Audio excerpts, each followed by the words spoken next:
At 2 AM a few days ago, a trailer for Kingdom Hearts Missing Link finally dropped. I'll be honest, when Nomura said in that tweet on Thursday that he'd be sharing news next week, I didn't think he meant literally the second it became next week. But here we are. My breakdown of the new Kingdom Hearts Missing Link trailer and information we've gathered throughout the day. First off, it should be known that the open beta test is now available for people in the UK and Australia. Although I know a few people over here in the US, some friends of mine in particular, who are still attempting to get in using a VPN, only time will tell if that will actually hold up and work. In addition to this beta test, it looks like there's also going to be a testing group for battle functions happening on December 2nd in Tokyo. It's going to be a select group of people and obviously only in Japan, but thanks to another bit of news, it looks like players will be able to share photos and videos and even live stream during this beta test, which is completely different from the last one where we weren't allowed to see anything. So I am very, very excited to see all of the new stuff that we cannot see currently in this trailer being shown off by our friends overseas.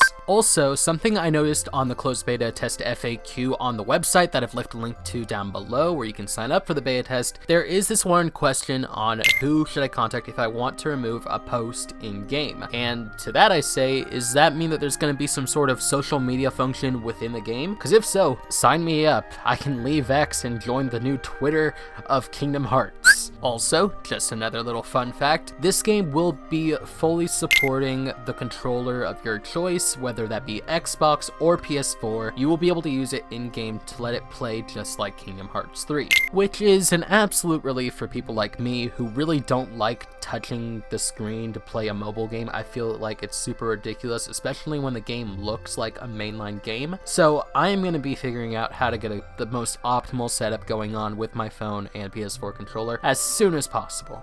Now, with all the technical stuff out of the way, we can finally talk about the trailer itself. Firstly, something that we should acknowledge is that the common theory is that the player we are playing as in this game is actually a reincarnation of us from Union Cross, and the game itself takes place in this forgotten era between the times of Union Cross and Kingdom Hearts Dark Road. In the opening scene, he is seen descending upon a dive to the heart that has Ephemer, Scold, Chirithy, and the Foretellers on it. We've known about this scene since the leaks came out, and even now know more about what happens next. Obviously, I won't show what happens in the footage, but at this moment, the player gets to figure out their first three figures, these things that being Mickey, Donald, and Goofy, which likely represent the three different types of figures that we get in the game. In the next shot of the trailer, the player is then seen passed out on the ground on the coastline of Skulla, and by the voice's narration, I can assume we were found by someone who has some authority in the city. The common theory is that this person is the red-haired figure that we see later on in the trailer. Following this, another voice calls us a drifter, like someone who was set adrift in the ocean. We arrived at this place that looked like a beach, making the lanes between worlds feel like it's just one big ocean, and by the tone of their voice, it sounds like being a drifter is either an uncommon or bad thing, so I kind of look forward to seeing what sort of stigmas are put towards us for being one. The next voices we hear sound like they belong to these two in the shot right here, although it could be misleading. They almost sound like they could be the voice that the first voice was speaking to, as they say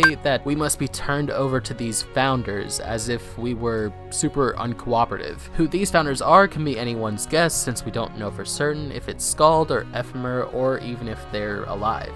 And here we are introduced to a new female character that everyone is once again assuming is Kairi's grandmother. You know what they say, you're Kairi's grandmother until proven guilty. She talks about this world that connects existence and non-existence called the Astral Plane, a place where Keyblade wielders are sent out to fight the Heartless. To me, the Astral Plane being described as one world is a little bit confusing, except maybe it's not? What if the Astral Plane embodies that saying of one sky, one destiny? Maybe the worlds are all connected again in this lost era, and that is why they appear on this globe that resembles our own world. When we eventually get settled into Skulla, I imagine we will go on these missions to the astral plane around the globe and make use of these fragments of memories from other worlds to fight. The fragments mentioned are likely referring to the statues we see used in combat that have the likeness of Disney and Final Fantasy characters, each of them again representing a different type of combat or magical ability. When the game finally does release in 2024, I look forward to seeing what is going to be the most meta fragment to use, and if it's Kairi again, I swear it's just gonna be poetry. And now we get our next look at what fragments actually do. We get a look at Riku's, which does a combo of like